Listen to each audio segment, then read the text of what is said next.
Rafa Rius, ¿qué hay? Buenos días. Hola, buenos días Manolo y nuestras oyentes. Vamos con lo que hay, ¿te parece? Me parece muy bien. Muy bien. Pues empezamos. Yazidís en Irak, otra guerra olvidada.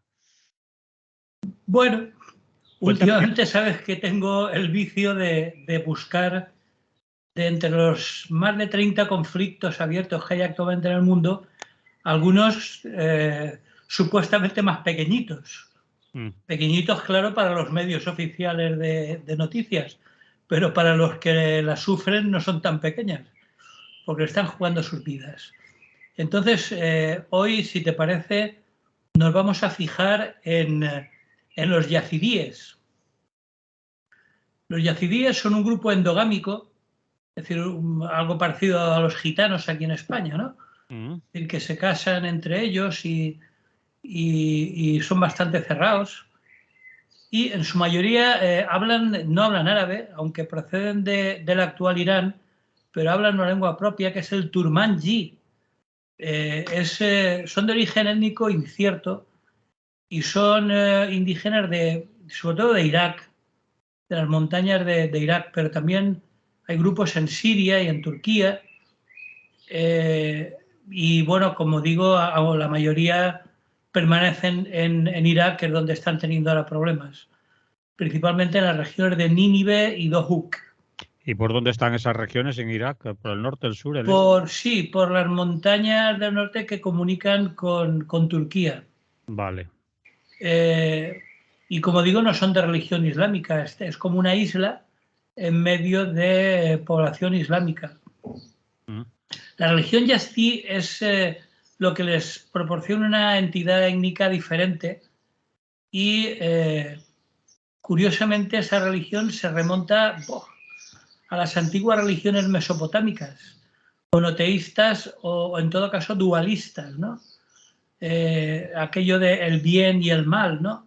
Ormuz y Ahriman. Y nos relacionan con un personaje más o menos histórico muy conocido, que es Zoroastro, o también conocido como Zaratustra. Sí, así habló. Decía. Exactamente, así habló. Recordemos que en esa región, en Mesopotamia, entre los ríos Tigris y Éufrates, según todos los indicios, empezó el Neolítico y, por tanto, las primeras culturas humanas. Es decir, que aunque sea en un grupo reducido, estamos hablando de una zona muy importante desde el punto de vista de la historia humana, ¿no? Por cierto, un inciso relacionado con los yazidís y con Zaratustra. Hay tres hitos de la modernidad que nos acercan a sus creencias, o lo que es lo mismo, al tal Zaratustra. Como tú comentabas, lo primero que nos encontramos es Así habló Zaratustra, de Friedrich Nietzsche, que es uno de sus primeros libros y uno de los filósofos más importantes de la modernidad, sin duda. Después hubo un músico también muy importante, también es uno de los hitos de la modernidad, pero en la música, que es Richard Strauss, que compuso un poema sinfónico que se llamaba Así habló Zaratustra. Y por último, el más conocido seguramente, con música de Richard Strauss, que es la película 2001, Odisea en el espacio, que empieza con el primer movimiento de ese poema sinfónico de Richard Strauss. Cuando da esa elipsis tan terrible y pasa de los primeros homínidos golpeando con un hueso a las naves espaciales. Creo que todos recordamos esa escena. Sí. Bueno, pues esa escena es del primer movimiento de Así habló Zaratustra de Strauss. Y fíjate tú por dónde hay que ver hasta qué punto las creencias de una pequeña etnia perdida en las montañas de Irak están impregnando nuestra cultura contemporánea, ¿no? Es decir, que es curioso. Pues bueno, ya vemos que los yazidís han tenido más influencia de lo que en principio parecía. Perdón por el inciso, pero bueno, era como Bueno, interesante, interesante. para contextualizar un poco. Sí, señor. Históricamente los yazidíes vivían principalmente en comunidades muy endogámicas, como digo, que actualmente estarían situadas en Irak. Y también tenían incluso algún número significativo de ellos en Armenia y hasta en Georgia. Sin embargo, los acontecimientos que han ocurrido desde finales del siglo XX pues han dado lugar a un importante cambio demográfico y a una emigración masiva, por lo que las estimaciones de población yazidí son bastante relativas, poco claras en muchas regiones y para el tamaño de la población varía muchísimo. De hecho, las estimaciones son muy imprecisas y van desde 70.000 a 500.000 personas. Es decir, que el margen de error es muy elevado y que, como decíamos hace un momento, se concentran especialmente en el norte de Irak. Tradicionalmente vivían en Irak aislados en sus propias aldeas.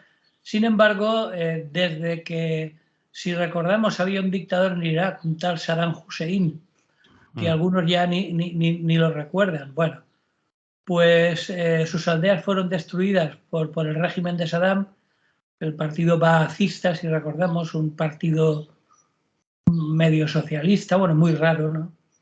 Y creó aldeas colectivas y reubicaron por la fuerza a los yazidíes desde sus aldeas históricas que fueron destruidas en tiempos ya de Saddam.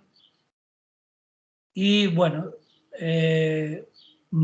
destruyeron completamente todas las raíces yazidíes. Pero ahora los yazidíes, bueno, pues parece ser que se han rebelado y que no están de acuerdo con el proceso este de arabización que venían sufriendo desde tiempos de Saddam Hussein, porque, como digo, ellos no tenían que ver ni desde el punto de vista lingüístico ni desde el punto de vista religioso, no tenía nada que ver con los árabes, ¿no?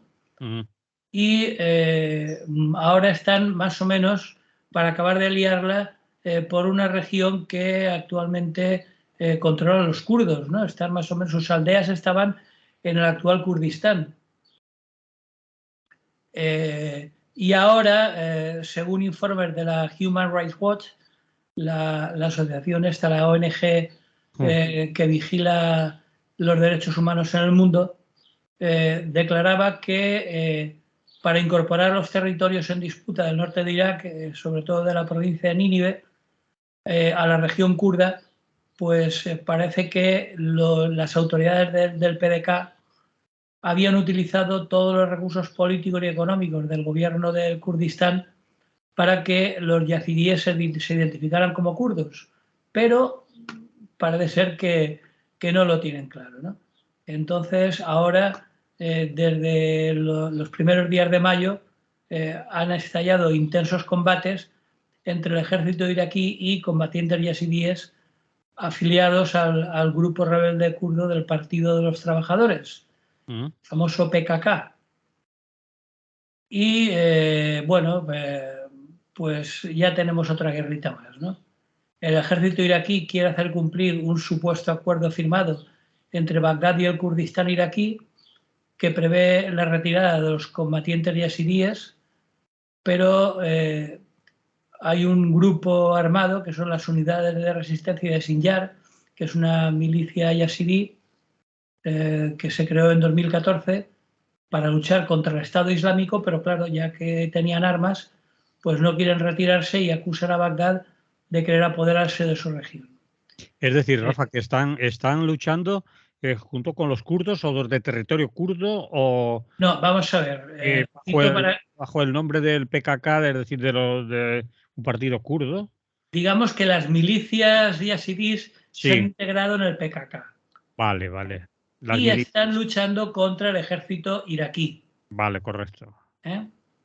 Entonces, bueno, este ejército iraquí desde el 1 de mayo lanzó una ofensiva para hacerlo retroceder y sigue la guerra. Es decir, los yazidíes han tomado posiciones en áreas montañosas de aldeas cercanas al monte Sinjar, como digo, en el norte de Irak, y ya tenemos ahí otra guerra pequeña para las estimaciones de las grandes cadenas informativas, de la que nadie habla, pero que sigue muriendo gente y causando todo tipo de movimiento de población, etcétera, ¿no?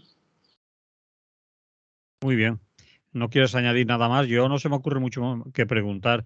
No, porque simplemente era una curiosidad de esa marcha que llevo yo de investigar conflictos olvidados, ¿no?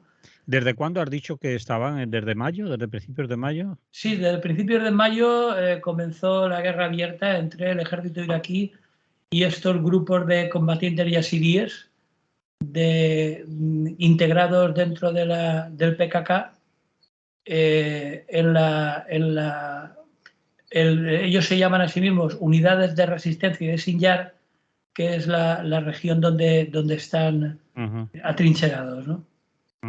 Y el objetivo de ellos es no dejarse integrar por el régimen iraquí y por el arabismo, podríamos decir. Es decir, que Sí, no lo que no ser... quieren es perder su identidad. Vale.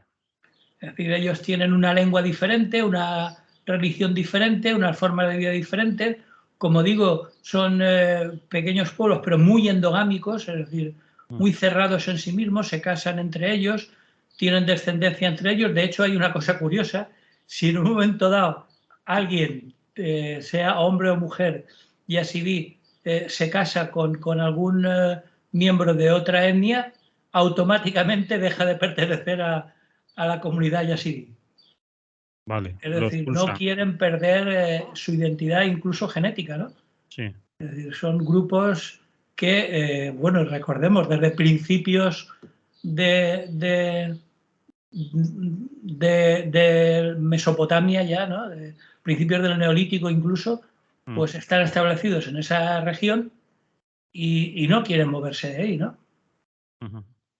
Bueno, interesante, ya sabemos algo más de lo que pasa por el mundo mundial, aparte de Ucrania y Rusia. ¿Lo dejamos Pues ahí? sí, lo dejamos. Vale, pues vamos a otra.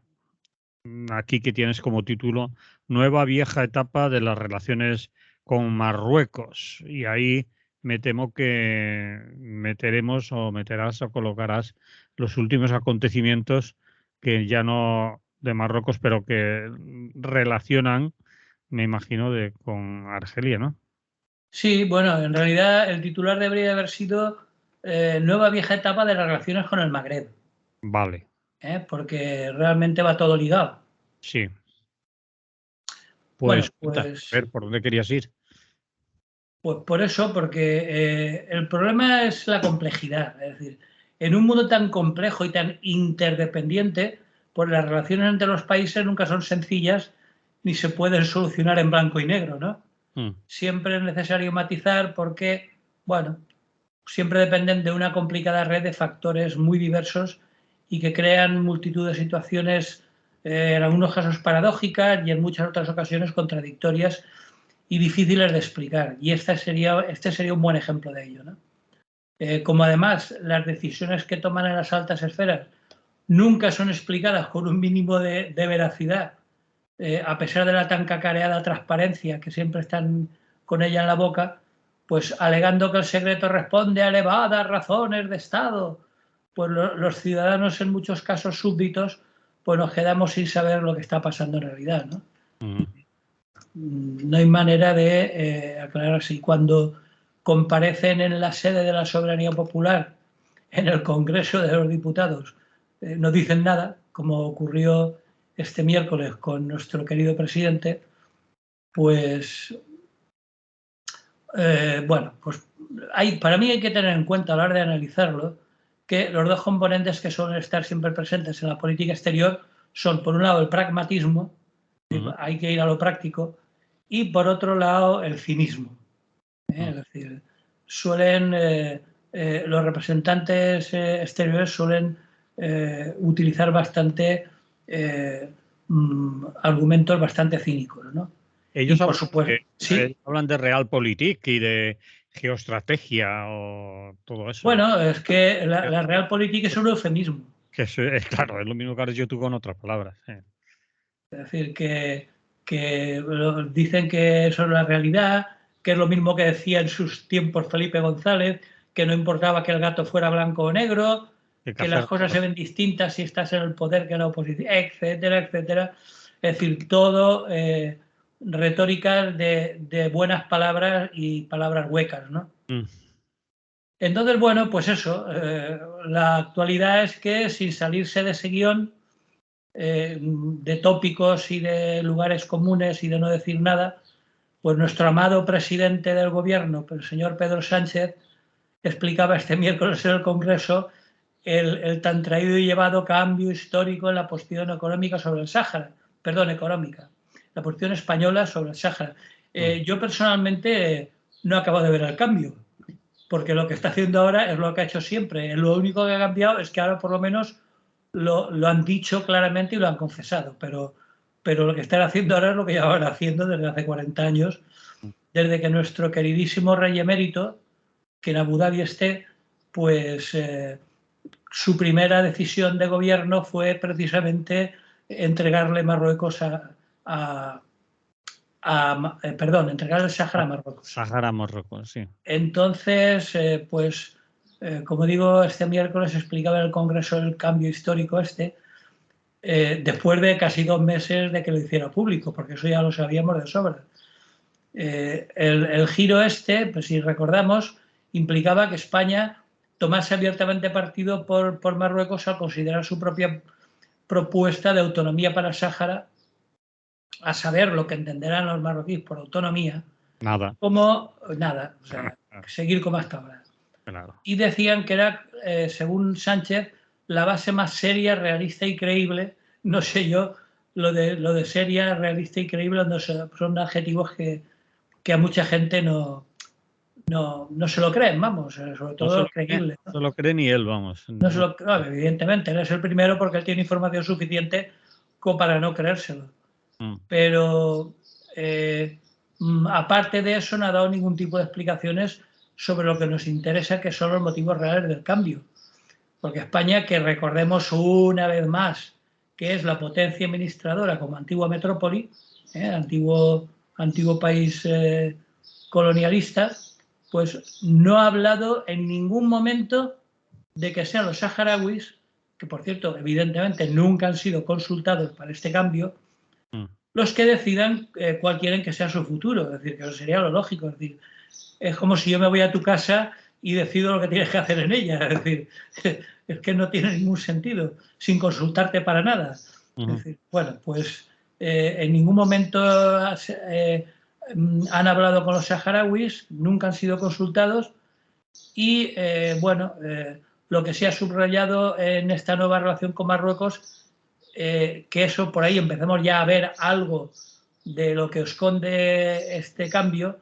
Decía que está fuera de toda duda la soberanía española de Ceuta y Melilla y que se convierta en una frontera normal con comercio regular y regulado, que no haya comercio atípico, los famosos transportistas humanos de grandes fardos de contrabando. Y bueno, como digo, por ahí podemos empezar a entender algunas de las razones de este cambio, ¿no? De hecho, en el miércoles pasado, ningún grupo parlamentario, ninguno, de ninguna parte del hemiciclo, apoyó al gobierno, excepto, claro, el Partido Socialista. Incluso Unidas Podemos, el socio de coalición, pues ha mantenido su postura sobre el Sáhara, en palabras de Pablo Echenique, diciendo que Marruecos es la potencia invasora del Sáhara. Y incluso ha llegado a decir que el cambio de postura es una herencia de las políticas de Donald Trump. Es cierto, fue Donald Trump el que fue allí a reconocer la soberanía. Claro, pero es cierto, porque hay que tener en cuenta que esta propuesta la apoya Francia, la apoya Alemania, incluso la apoya los Países Bajos y, por supuesto, a Estados Unidos. Mm. Con lo cual, seguimos viendo por ahí por dónde puede estar la explicación, ¿no? Es decir, que si la postura de los principales países de la Unión Europea y de Estados Unidos es esa, pues nosotros, como buenos súbditos de quien manda, pues hemos,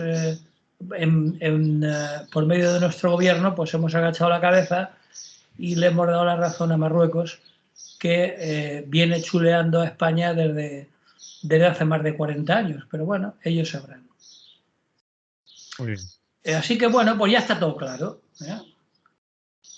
Como después de comprobar que los más importantes socios de la Unión Europea y Estados Unidos, y aunque los saharauis protesten, porque da igual, porque no tienen nada que ofrecer a cambio, es decir, aquí funciona de nuevo el do-des, ¿no? Es decir, vale, ¿tú qué me das? No, es que los saharauis aquí no tenemos de nada, vivimos de la caridad internacional, ¿no? De la ayuda internacional. Bueno, pues lo siento mucho, pero Marruecos tiene más cromos que cambiar. Con lo cual, como hemos dicho ya a veces, los saharauis, y teniendo en cuenta que las cuestiones éticas no tienen nada que ver en la ecuación, pues no tenían mucho que decir. De hecho, como digo, ni siquiera han sido consultados ni tan solo informados. Me imagino que se enterarían por la tele o por la prensa, ¿no? Pues a pesar de que eso parece que ya está todo claro, de que lo ha contado el Congreso y todo eso, pues no. Es decir, como decíamos al principio, hay que tener en cuenta que todo es más complejo de lo que parece y toda acción tiene su reacción correspondiente. Es decir, bueno, pues parece mentira, porque vamos, yo no soy político, ni siquiera politólogo, que dicen ahora,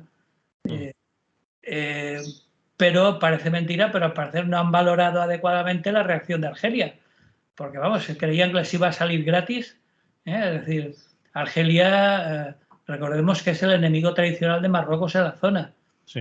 Y por otro lado, aliado de los saharauis. Sí, el protector casi único que les Sí, daba. de hecho, los campamentos están Claro, están en su territorio. en su territorio. Y lo más importante desde el punto de vista práctico, Argelia es el principal abastecedor de gas a España. Sí. Entonces, ¿cómo no pensaron que eso era una consecuencia lógica y esperable después de su decisión de apoyar a Marruecos, ¿no? Pues no sé. De momento ya se había interrumpido, había dos gasoductos, uno que pasaba por territorio de Marruecos para venir mucho más cerca de la costa española, y ese ya se ha interrumpido. Y para el que viene directamente desde Argelia, que no pasa por territorio marroquí, pues el gobierno no está muy contento porque parece ser que hay firmado un contrato de suministro hasta el 2025. Y seguramente pensarán que de aquí a allá, pues a saber lo que puede pasar. Y si por una de aquellas perdemos en las elecciones, le pasamos el marrón a quien venga después, ¿no? A ver cómo se lo comen. Pero no sé por qué también o han olvidado o quieren que no sepamos que ese tratado de suministro hasta 2025 contiene una cláusula que implica su revisión trimestral. Con lo cual es mentira que tengamos asegurado el suministro. Sí, tenemos asegurado el suministro, pero ¿a qué precio? Claro. Y ya han hablado de eso desde Argelia. Claro. Han dicho que, bueno, los precios son revisables y vamos a ver y tal y cual. Ya desde el día anteayer, que fue cuando saltó la ruptura de relaciones, las siguientes declaraciones ya son, bueno, lo sobre el gas ya iremos hablando. Es decir, que eso de que está asegurado, no se preocupe nadie, que Argelia es su socio fiable. Bueno, pues Argelia ya ha empezado a decir, bueno, vamos a ver, ¿no? Claro, pero es que nos engañan, nos siguen engañando. Sí, se creen que somos Es decir, las declaraciones de los responsables siempre insisten en el hecho del 2025, ¿no? De que hay un contrato firmado, pero de los precios no han dicho nada, ni han dicho que son revisables trimestralmente, con lo cual se espera un más que previsible aumento de precios también trimestral, es decir, que cada 3 meses nos van a clavar el correspondiente aumento, ¿no? Bueno, Por lo que se refiere a lo que tú comentabas de la reacción del gobierno argelino, que se produjo inmediatamente después del debate parlamentario sobre la aceptación de la propuesta marroquí, pues el gobierno argelino a las pocas horas ya decía que a ver qué pasa aquí, porque considera injustificable, y como tantos de nosotros, injustificable el cambio de posición de España, que recordemos que desde el 18 de marzo ya se conoció que respaldaba la propuesta marroquí de autonomía sobre la excolonia española, ¿no? Así que, bueno, después de unas horas de que Pedro Sánchez ratificara el Congreso el cambio de posición de España respecto al Sáhara, pese, como digo, a la postura en contra de todo el Parlamento, es decir, se quedaron solos los socialistas, incluidos los socios de Sánchez y el resto de partidos de izquierdas, nacionalistas, etcétera,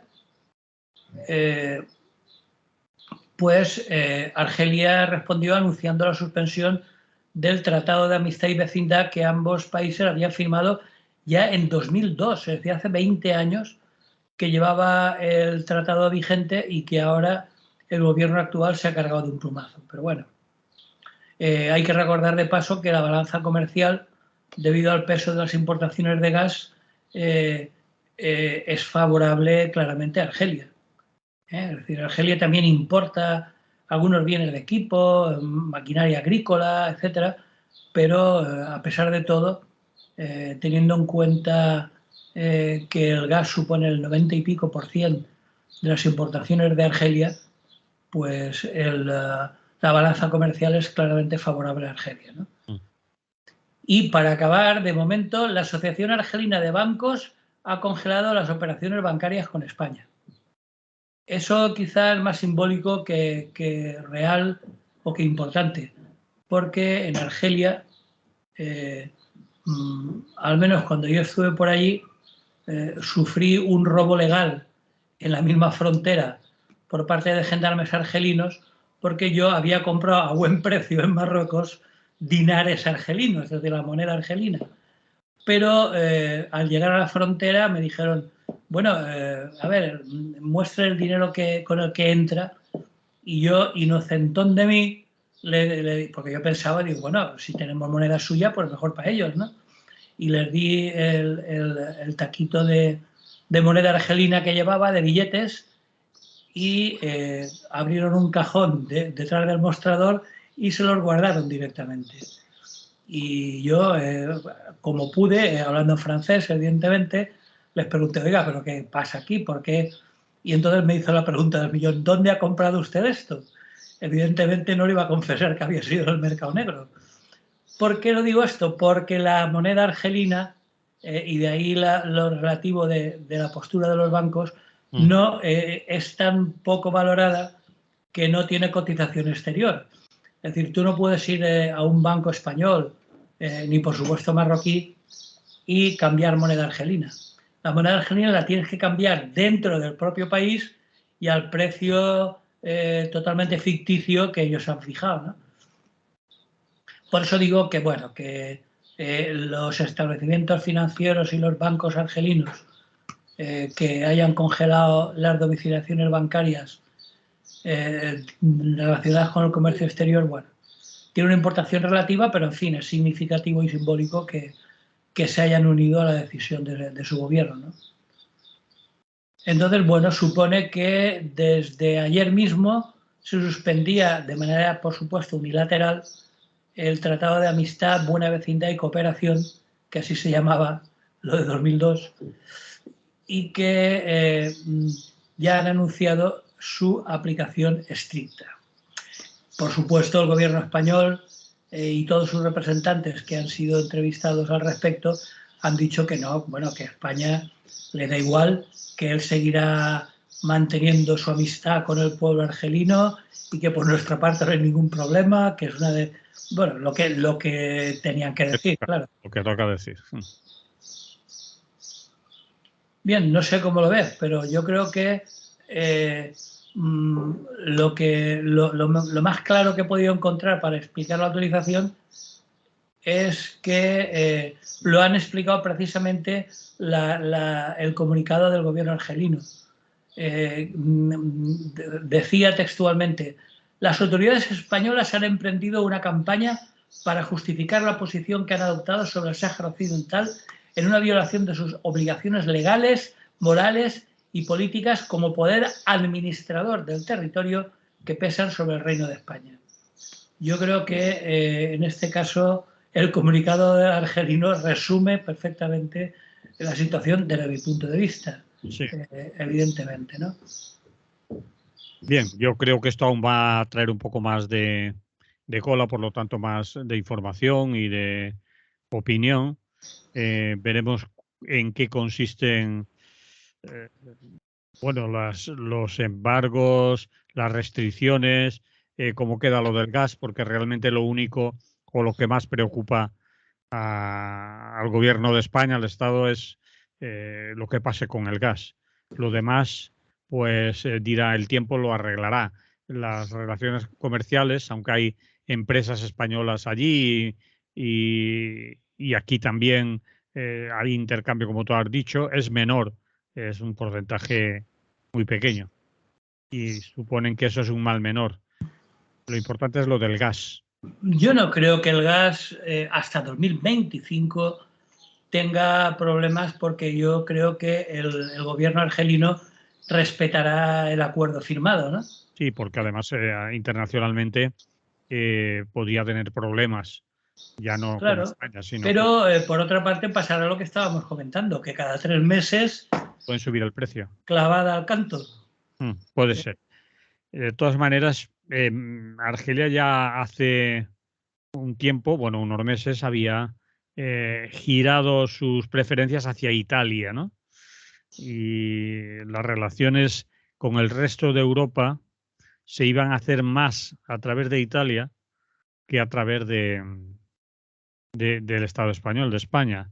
Mario Draghi, cuando vio la movida de Marruecos, el Sáhara y Argelia, cuando se lanzó el primer comunicado, cuando nos sorprendió a todos Sánchez con la carta que le mandó al rey de Marruecos, Mario Draghi, que no es nuevo, ni novato, ni un primerizo, ya llamó a Argelia y dijo: oiga, que aquí estamos nosotros por si hace falta, y ya que ustedes ahora están enfurruñados con España, acuérdense de que aún estamos un poquito más cerca, ¿no?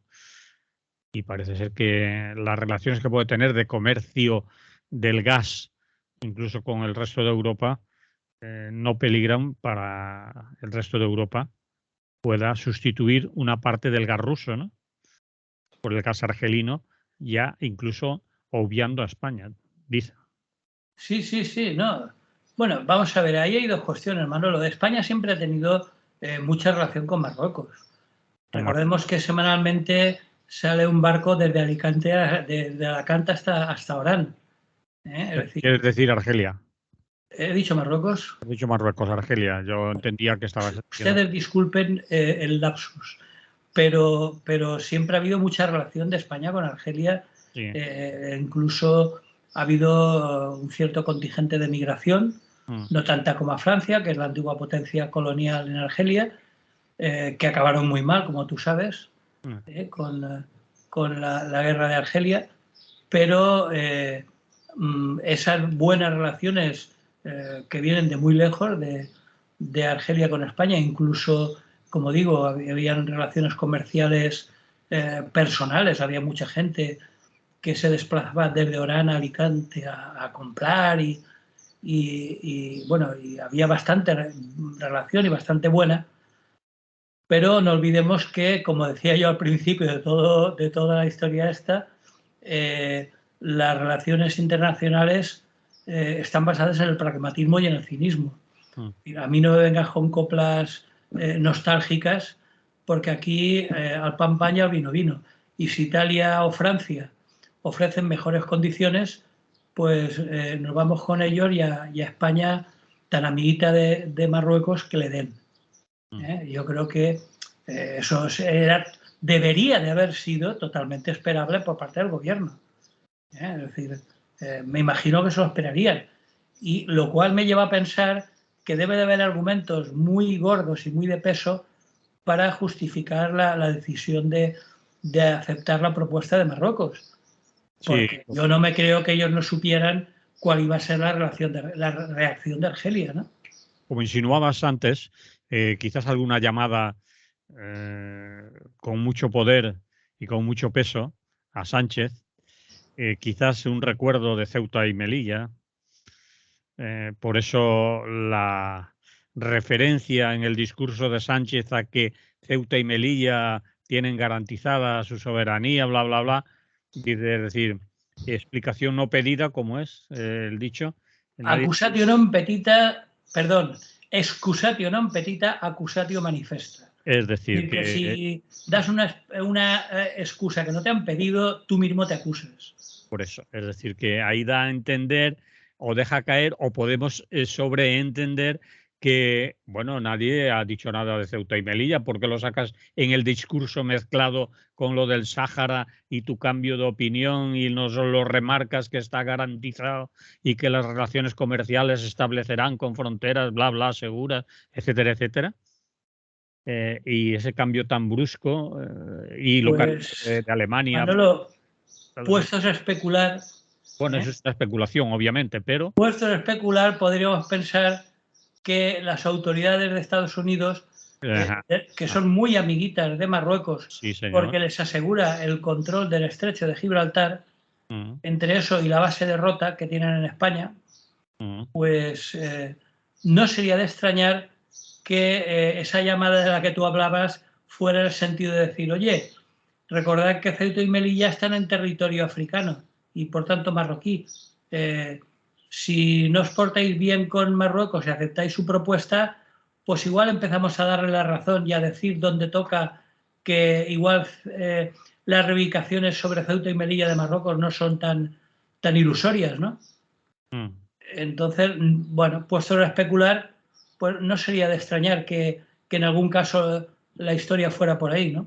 Sí, señor, yo estoy con eso. Y además, desde que Trump dijo aquello de reconocer la soberanía soberanía de Marruecos sobre el Sáhara, pues han ido habiendo varias cosas. Marruecos ha reconocido al Estado de Israel, que no lo reconocía, a cambio de Estados Unidos. De algo que nunca sabremos. A cambio de. Lo que sí que es evidente, Manolo, lo que decíamos antes, que los saharauis no tienen, los pobres, absolutamente nada que ofrecer ni que cambiar. Nada. Mientras que Marruecos sí. Marruecos tiene un banco de pesca muy importante usurpado a los saharauis, tienen una de las más importantes minas del mundo de fosfatos. Sí, señor, eso es suelo. Tiene el control sur del estrecho de Gibraltar. En fin, tienen mucho más que ofrecer que lo que puedan obtener de los saharauis, que es un pueblo olvidado, como todos sabemos, perdido en el desierto y con el único apoyo, y menos mal, del gobierno argelino. Bien, ¿lo dejamos ahí o especulamos más? No, ya especularemos cuando tengamos más elementos de juicio y más datos de opinión, porque la verdad es que ahora, si tenemos que especular sobre lo que el presidente dijo este miércoles en el Congreso, poco tendríamos que añadir porque no dijo nada. No dijo nada, es cierto. Bien, pues vamos con otra historia de las que nos propones para charlar, que es que más de 11.000 desahucios se han producido en el primer trimestre de 2022. Sí, 11.000. 11.000 en 3 meses. No se te has equivocado. Bueno, lo he buscado en 2 o 3 sitios. Vale, pues vale. Si te parece, para empezar, estaría bien recordar el artículo 47 de nuestra amada Constitución, que dice, si todos los españoles, como sabemos, dice, todos los españoles tienen derecho a disfrutar de una vivienda digna y adecuada. Los poderes públicos promoverán las condiciones necesarias y establecerán las normas pertinentes para hacer efectivo ese derecho, regulando la utilización del suelo de acuerdo con el interés general para impedir la especulación. ¿A que queda bonito? Sí. Bueno, pues siguiendo este precepto constitucional, más de 11.000 familias fueron desahuciadas en el primer trimestre de este año y se han quedado en la calle pese a la moratoria que había impuesto el escudo social, un escudo social aprobado por el gobierno y que no se sabe por qué extraña razón no afecta a los alquileres. Con lo cual, dado que ahora cada vez la gente posee menos dinero y por lo tanto y menos propiedades y por lo tanto tiene más difícil conseguir una hipoteca, pues 3 de cada 4 desahucios han sido por tema de alquileres y solo 1 de 4 por tema de ejecución hipotecaria de pisos en propiedad. Bueno, en propiedad del banco, claro. Así que, bueno, no se explica por qué esa moratoria, ese escudo social que teóricamente debería proteger hasta octubre, ojo, esto no es indefinido, debería proteger hasta octubre a las personas vulnerables que no pueden afrontar gastos de vivienda, pues en principio supone que es por la situación económica derivada de la pandemia y todo eso, pues ese escudo social que intentaba impedir los desahucios y el corte de los suministros de servicios básicos, pues ha fallado claramente durante el primer trimestre, ¿vale? Porque sí, pero bueno, ha fallado total en 11.000 personas que se han quedado en la calle. Tampoco está mal, ¿eh? No seamos alarmistas. Total, 11.000 personas en la calle más, pues bueno. Bueno, son 11.000 desahucios, que a lo mejor no son personas cada desahucio una sola persona, ¿no? Claro, sí, evidentemente ha sido un fallo, ¿no? O sea, evidentemente son 11.000 desahucios. 11.000 desahucios, que pueden ser más personas, claro. Bueno, pues eso, o sea, un escudo social inservible, un aumento de los desahucios, es decir, no solamente no disminuyen, sino que aumentan ligeramente, y se producen diariamente 123 desahucios. Todos los días, un día tras otro día, 123 desahucios. ¿Dónde está la moratoria? Yo es que no la veo por ningún lado, pero bueno.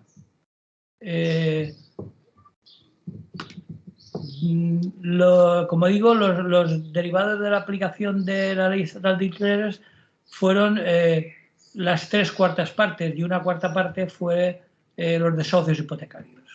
En cualquier caso, un nuevo fracaso del gobierno y un nuevo ejemplo de las políticas de gestos vacíos, ¿no? Es decir, no, escudo social, moratoria, 11.000 desahucios. Es decir, el fracaso más evidente, en este caso, las cifras denuncian el fracaso de las políticas del gobierno. Bien. ¿Algo más, Rafa? No, seguir denunciando el tema de los desahucios. Bueno, lo hacen constantemente, no solo la PAV aquí en Radio Clara, que cada 15 días, creo recordar, que aparecen recordándonos que siguen y siguen, como contabas, los desahucios, que no ha parado para nada, pero también hay otras organizaciones, colectivos sociales que siguen denunciando en el resto del Estado español esto mismo que nos contabas, hasta llegar a esa cifra de los 11.000 desahucios o de los 123 que se producen a diario. En fin, tantas cosas que creíamos que iba a cambiar con el gobierno más progresista de la historia, las moratorias en los desahucios o el final de los desahucios, la ley Mordaza, las derogaciones de la reforma laboral o de las pensiones, todo aquello que nos prometían hace ya años, muchos meses, y que se han quedado colgadas, ¿no? Que no, para nada. En fin, una más.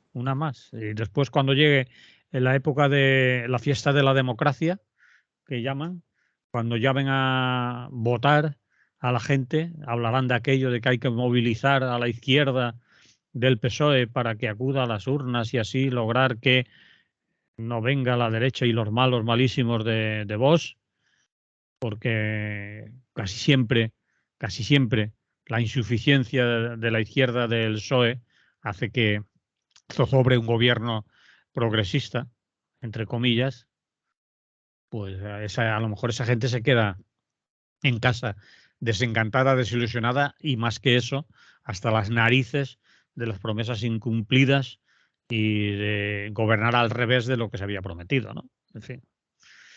No, pero si también lo hemos recordado muchas veces, Manolo, aquí nadie piensa que un partido socialdemócrata vaya a hacer la revolución. No, pero hay Pero por cosas... lo menos... Sigue, perdona. No, eso, que por lo menos que redistribuya un poco la riqueza, ¿no? Sí, y que hay cosas entre sus promesas que no costaban un duro, que no era un problema de economía, de presupuestos, es que no se puede, es que no nos llega el dinero. Es decir, hay cosas que son gratis, que no les cuesta dinero, a ver qué les cuesta la ley Mordaza, por ejemplo, Sí, o sí, que, sí. que el escudo social de verdad se cumpla, ¿no? Es decir, decirle a los señores de la banca rescatada con dinero público, ¿eh? Y vendida por €1, en algunos de los casos, a la gran banca ahora, oligopolio, por no llamarle, se le puede llamar duopolio, como se quiera, bueno, un oligopolio, ¿no? En el fondo. A la gran banca decirle, oye, parar un poquito, hacer caso del escudo social, vamos a detener los desahucios y recordad que estáis ahí gracias a muchos miles de millones de dinero de todos los ciudadanos.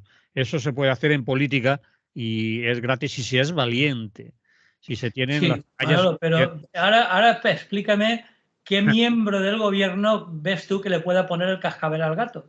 Pues creo que casi ninguno. Alguno podía pensar, hombre, casi ninguno no, los de mi partido, los de Podemos y tal, si los dejaran lo harían. Bueno, no sé yo si empezarían a templar gaitas también. No lo tengo muy claro, porque a la hora de votar en el Consejo de Ministros prácticamente han dicho sí buena a todo. Y una cosa es predicar, oponerse y decir no estoy de acuerdo, pero cuando estás en el gobierno y en el Consejo de Ministros votas sí o dejas hacer o acompañas al otro partido, pues tu responsabilidad Bueno, no es. olvides otra solución. O te vas. Claro, pero eso, hombre, ¿cómo vas a irte de un ministerio con lo que te ha costado llegar ahí? El sillón, las alfombras, el poder, todo eso, el glamour que da ser ministro, ministra, estar en un gobierno. ¿Cómo voy a irme al ostracismo más absoluto de la lucha social y todo eso? Eso era Bueno, la antes cuando... señora Yolanda Díaz ya está preparando ¡Buah! su movimiento, ¿no? ¿Quieres hacer una apuesta conmigo? A ver, venga. Yo apuesto a que Yolanda Díaz, como en su tiempo hizo el señor Carrillo y otros insignes del Partido Comunista de España, acabará no muy tarde, más pronto que tarde, en el PSOE, sino directamente afiliada con un carnet brillante y rutilante, sí como independiente, pero navegando en las aguas de la casa común de la izquierda que dicen los socialistas, es decir, ellos. No sería la primera, no sería de extrañar, no sería la más relumbrona que le ha pasado eso, porque si lo hizo el señor Carrillo, ¿por qué no lo voy a hacer yo? Que no soy nadie. Y además soy tan humilde, ¿eh? Tan buena persona. Manolo, lo siento, pero no me voy a apostar nada contigo al respecto porque perdería. Pues que yo, Porque yo también pienso lo mismo. sí, De porque hecho, lo está demostrando. Es decir, se ha callado con lo que estábamos comentando hace un momento de Marruecos mm, y no ha tenido una postura claramente diferenciada con la excusa de que, claro, como es miembro del gobierno o miembra, pues tiene que ser leal, etcétera, etcétera, ¿no? Pero ni siquiera ha hecho la más mínima matización a la extemporánea salida de tono de su presidente, ¿no? Por lo tanto, pues no me extrañaría que al final entrara en el redil de la Casa Común Socialista. bien, pues lo dejamos ahí si quieres, pero Sí, también lo del 8 de julio, aunque hablaremos, el 8 de julio va a ser una fecha, una fecha que vamos a recordar a partir del 8 de julio, va a empezar a viajar por todo el país, de norte a sur, de este a oeste, para contar en pueblos grandes y pequeños la maravilla de sumemos o sumar, o hay que sumar o algo así, hay que escuchar. Va a escuchar. Abrir el proceso de escucha. Ese es un proceso de escucha. ¿Qué quiere decir? Que hasta ahora no escuchaba, hombre. Hasta ahora escuchaba, pero hacía como que no oía. Eso. Hacía como que no oía. Yo Ya. también supongo que será un ostión más electoral, pero en fin. Que dividirá una vez más a la izquierda, pues sí, todavía no estuviera bastante dividida. Que sí, Pero una cosa como Andalucía, más o menos, que sí. nos han adelantado lo que puede suceder. En fin, qué malas noticias, ¿eh? Se nos va a cabrear una parte de nuestra audiencia. Que ya estáis de agoreros, antes ya estáis ahí. Ya va a estar, hombre. Una parte importante de nuestra audiencia, lo he comprobado yo en diferentes llamadas telefónicas, las tertulias y demás, está a favor de luchar desde las instituciones. Sí. Es decir, que yo, postura que yo respeto. Yo también la respeto y creo que es útil si de verdad se va a luchar desde las instituciones, no apoltronarse a las instituciones y decir sí, buena a todo y no plantar cara y ser un poco más exigentes, reivindicativos. Ahora, quizás cara a las elecciones y viendo que ya falta poco, habrá más salidas de tono del señor Echenique que hagan decir al señor Sánchez, hombre, no está bien que mostremos nuestras diferencias en público porque la izquierda, la gente se desencanta, tal y cual. Estrategia. Cara a unas elecciones podemos romper incluso la coalición unos meses antes para demostrar que no somos lo mismo y que cara a nuestro electorado, eso que tú a veces dices, ahora sí, votarnos que esta vez vamos a ser de izquierdas. Bueno, en fin, no quiero seguir. Claro, Manolo, pero el problema no es que ahora sí. El problema es que llevan desde la primera victoria, por no remontarme más lejos, de Felipe González, están diciendo por el cambio y ahora sí, y ahora sí. Y bueno, llevamos casi 40 años que ahora no. Y que uno cree que puede luchar desde dentro mientras está fuera.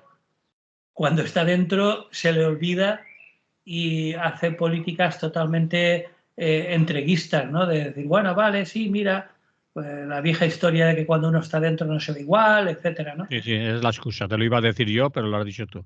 Sí, no, pues es que lo llevan diciendo 40 años, es decir, ya no lo sabemos de memoria, pero ya cada vez convence a menos gente, ¿no? Es como lo del posibilismo. Bueno, pues más vale algo que nada, menos da una piedra. Bueno, el problema es cuando la piedra te la tiran a la cabeza, ¿no? Es decir, que llega un momento en que no es por volver a dar la lata con los pesados de los anarquistas estas que no quieren saber nada de los parlamentos, no. Yo me limito y solamente hace falta recordar la historia reciente y dar un repaso a las hemerotecas y a los libros de historia que se han escrito. Es decir, no pretendo hacer valer mi opinión de una manera arbitraria, simplemente repasemos lo que ha sido los avances en la mejora de las condiciones de vida de las personas más necesitadas en el Estado español desde que empezaron los socialistas a formar parte de los gobiernos, ¿no? ¿Qué es lo que realmente se ha mejorado? Pues 4 victorias pírricas, unas decimitas bueno, pues lo de la subida del salario mínimo y poca cosa más. Es decir, que no hay mucho de lo que presumir ni de lo que levantar cabeza. Por lo tanto, yo no me fío para nada de lo que puedan hacer. Bueno, y hay otra cosa que también, si nos da tiempo, muy rápidamente quería comentar. Vale. Que es la última que han hecho vergonzosa, que es la discriminación a las víctimas del terrorismo de Estado. Sí, se me estaba olvidando a mí, sí. Eso me parece absolutamente terrible, ¿no? Es decir, este martes, por si alguien no lo tenía claro, el presidente del gobierno ya declaró que no revisará las denegaciones de indemnización a las víctimas del GAL y del Batallón Vasco Español. Porque la excusa, bueno, les viene muy bien. Como fueron confirmadas por los tribunales españoles y europeos, pues parece ser que el gobierno español carece de mecanismos para indemnizar por otras vías a las víctimas, al margen de los tribunales que, como sabemos, están copados por magistrados conservadores y defensores de cualquier tropelía del Estado. Como excusa les viene como anillo al dedo. pues bueno, este martes le respondió en el Senado a la parlamentaria del PNV, Estefanía Beltrán, que le había preguntado si iba a revisar esas denegaciones. Pues nada, pregunta malintencionada por mi parte. ¿Es posible que esta decisión esté influida por el hecho de que las actividades de los asesinos ultras procedentes y financiados desde las cloacas del Estado se produjeran durante el gobierno del señor X, de otro nombre Felipe González? ¿Es posible que sea debido a que se produjeron durante esa época? Bueno, seguramente nunca lo sabremos, claro.